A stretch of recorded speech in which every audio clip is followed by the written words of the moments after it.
بسم الله الرحمن الرحيم. السلام عليكم ورحمة الله وبركاته. الحمد لله حمدا كثيرا طيبا مباركا فيه، والصلاة والسلام على سيدنا محمد وآله وصحبه أجمعين، أما بعد.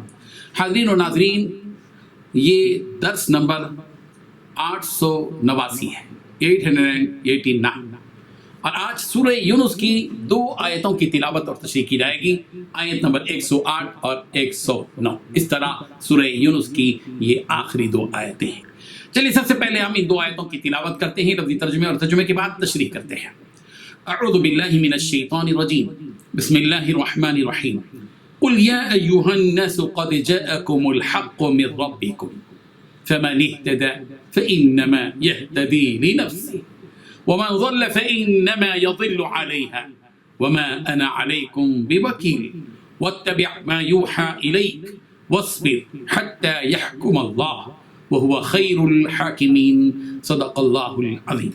لفظی ترجمہ یوں ہے، قل کہہ دیجئے یا ایھا الناس، اے لوگو، قد جاءکم، تحقیق آ گیا ہے، الحق حق، من ربکم، تمہارے رب کی طرف سے، فمن، چنانچہ جس نے، اہتدى، ہدایت کو پایا، فإنما، تو یقیناً، یہتدی، وہ ہدایت کو اپنائے گا، لنفسہ، اپنے ہی نفس کے لیے، ومن ضل، اور جس نے، ضل، گمراہی اختیار کی، فإنما، تو یقیناً، یضل، وہ گمراہی اختیار کرے گا، علیہا، اپنے ہی نفس کے خلاف، وما انا، اور میں نہیں ہوں، علیکم، تم پر، بوکیل، نگران، واتبع، اور آپ پیروی کریں، ما، اس چیز کی جو یوحا، وحی کی جاتی ہے، الیک، آپ کی طرف، واصبر، اور آپ صبر کریں، حتی، یہاں تک کہ، یحکم، فیصلہ کر دے، اللہ، اللہ، وہو، اور وہ، خیر الحاکمین، بہترین فیصلہ کرنے والا ہے۔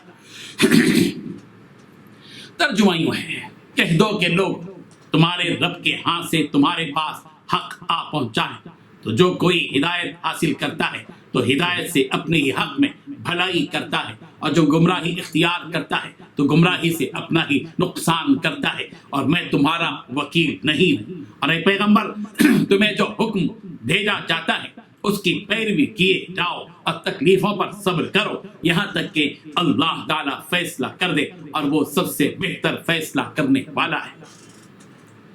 ان 2 آیتوں میں 8 باتیں بتائی گئی ہیں۔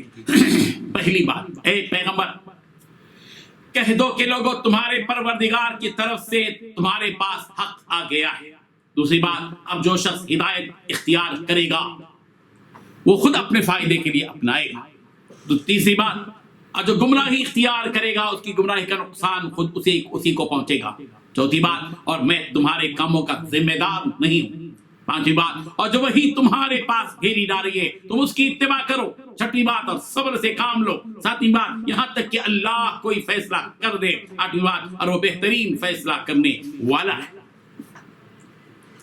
بزرگان محترم، یہ سورہ یونس کی آخری 2 آیتیں ہیں۔ ان 2 آیتوں میں اللہ تبارک و تعالیٰ اپنے پیارے حبیب خاتم النبیین حضرت محمد رسول اللہ صلی اللہ علیہ وسلم سے کہہ رہے ہیں کہ اے پیغمبر، آپ دنیا جہاں کے سارے لوگوں سے خطاب کرتے ہوئے یہ بات ببانگے دہل کہہ دیجئے کہ تمہارے رب کی طرف سے تمہارے پاس حق آ پہنچا ہے، حق بات کو تم قبول کر لو۔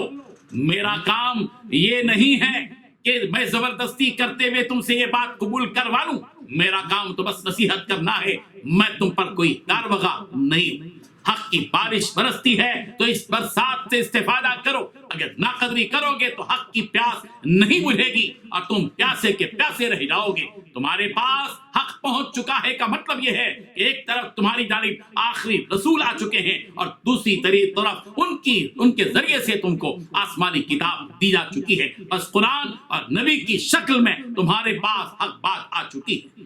پھر اس کے بعد فرمایا فَمَنِ اهْتَدَى فَإِنَّمَا يَهْتَدِي لِنَفْسِهِ، یہ بات یاد رکھو کہ جو شخص دین حق کی راہ پا لیتا ہے اور ہدایت سے سرشار ہو جاتا ہے تو اس سے اللہ تبارک و تعالیٰ کا کوئی فائدہ نہیں، بلکہ خود اس کا فائدہ ہے جس نے ہدایت کو پا لیا۔ ایمان قبول کرنے والا اور ہدایت کی منزل تک پہنچنے والا کسی دوسرے پر احسان نہ جتائے کہ میں نے ہدایت پا لی ہے اور میں نے ایمان قبول کر لیا ہے، اس کا ہدایت حاصل کر لینا خود اس کے اپنے نفع کے لیے ہے، خود اس کے لیے فائدہ مند ہے۔ سورہ بنی اسرائیل کی آیت نمبر 15 میں یہ بات یوں کہی گئی، من اهتدى فإنما يهتدي لنفسه ومن ضل فإنما يضل عليها۔ جو راہ راست اختیار کر لے وہ خود اپنے ہی بھلے کے لیے راہ یافتہ ہوتا ہے، اور جو بھٹک جائے اس کا بوجھ اسی کے اوپر ہے۔ سورہ زمر کی آیت نمبر 41 میں کہا گیا فَمَنِ اهْتَدَى فَلِنَفْسِهِ وَمَنْ ضَلَّ فَإِنَّمَا يَضِلُّ عَلَيْهَا وَمَا أَنْتَ عَلَيْهِمْ بِوَكِيلٍ۔ جو شخص راہ راست پر آ جائے وہ اس کے لیے اپنے لیے نفع ہے، اور جو گمراہ ہو جائے اس کی گمراہی کا وبال اسی پر ہے، آپ ان کے ذمہ دار نہیں ہیں۔ حضرت ابو موسیٰ رضی اللہ عنہ سے روایت ہے، رسول رحمت صلی اللہ علیہ وسلم نے ارشاد فرمایا، اللہ تبارک و تعالیٰ نے مجھے جتنا علم اور ہدایت دے کر مبعوث فرمایا اس کی مثال ایسے ہے جیسے کہ زمین پر بارش برسی، اس زمین میں سے کچھ حصہ ایسا تھا کہ جس نے پانی اپنے اندر جذب کر لیا اور بہت کثرت سے چارہ اور سبزہ اگایا، اور زمین کا کچھ حصہ سخت تھا کہ وہ پانی کو روک لیتا ہے، جس کی وجہ سے اللہ تعالیٰ لوگوں کو نفع دیتے ہیں، لوگ اس میں سے پیتے ہیں، اپنے جانوروں کو پلاتے ہیں اور گھاس چراتے ہیں، اور زمین کا کچھ حصہ چٹیل میدان ہے کہ وہ پانی کو نہیں روکتا ہے اور نہ ہی اس میں سے کوئی گھاس پیدا ہوتی ہے۔ تو پہلی مثال اس کی ہے جس نے اللہ تعالیٰ کے دین کو سمجھا، اور جو دین اللہ تعالیٰ نے مجھے دے کر مبعوث فرمایا اللہ تعالیٰ نے اس کے ذریعے سے لوگوں کو فائدہ پہنچایا، چنانچہ اس نے خود بھی دین سیکھا اور دوسروں کو بھی سکھایا۔ اور دوسری مثال ان لوگوں کی ہے جنہوں نے اس طرح سر بھی نہیں اٹھایا، اللہ تعالیٰ کی اس ہدایت کو جسے مجھے دے کر بھیجا گیا ہے اس کو انہوں نے قبول نہیں کیا۔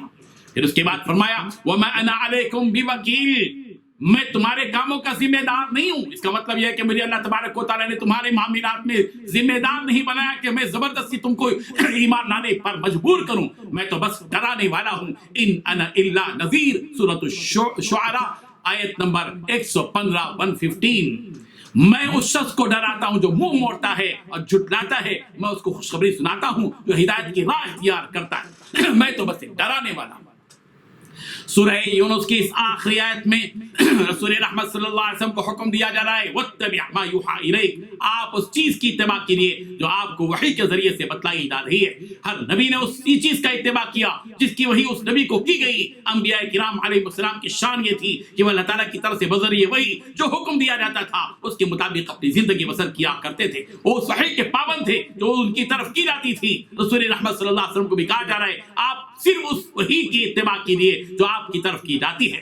سورہ انعام کی آیت نمبر 106 میں یہی حکم دیا گیا اتبع ما اوحی الیک من ربک، آپ خود اس طریقے پر چلتے رہیے جس کی وحی آپ کے رب کی طرف سے آپ کے پاس آتی ہے۔ سورہ احزاب کی آیت نمبر 2 میں یہ حکم دیا گیا واتبع ما یوحی الیک من ربک، جو کچھ آپ کی جانب آپ کے رب کی طرف سے وحی کی جاتی ہے اس کی تابعداری کریں۔ سورہ بقرہ کی آیت نمبر 120 میں کہا گیا وَلَئِنِ اتَّبَعْتَ أَهْوَاءَهُمْ بَعْدَ الَّذِي جَاءَكَ مِنَ الْعِلْمِ مَا لَكَ مِنَ اللَّهِ مِنْ وَلِيٍّ وَلَا نَصِيرٍ، اگر آپ نے باوجود اپنے پاس علم آ جانے کے پھر ان کی خواہشوں کی پیروی کی تو اللہ کے پاس آپ کا نہ کوئی ولی ہوگا اور نہ ہی کوئی مددگار۔ اس کے بعد رسول رحمت صلی اللہ علیہ وسلم کو تلقین کی جا رہی ہے کہ صبر کریں آپ، وَاصْبِرْ حَتَّى يَحْكُمَ اللَّهُ وَهُوَ خَيْرُ الْحَاكِمِينَ، اور آپ صبر کیجیے یہاں تک کہ اللہ فیصلہ فرما دے، اور وہ فیصلہ کرنے والوں میں سب سے بہتر فیصلہ کرنے والا ہے۔ دعوت دین کے میدان میں داعی کی سب سے بڑی ذمہ داری یہ ہے کہ وہ صبر سے کام لے۔ دشمنوں کی جانب سے مخالفت کا طوفان کھڑا ہوگا اور مخالفین کی جانب سے مخالفت کی آندھیاں آئیں گی۔ ان ناموافق حالات میں صبر ہی وہ کیفیت ہے جس کے ذریعے سے دشمن کی طاقت کو مفلوج کیا جا سکتا ہے اور مدعو کے دل میں اپنی محبت پیدا کی جا سکتی ہے۔ صبر کا دامن تھامنے والا داعی کبھی ناکام و نامراد نہیں ہوتا۔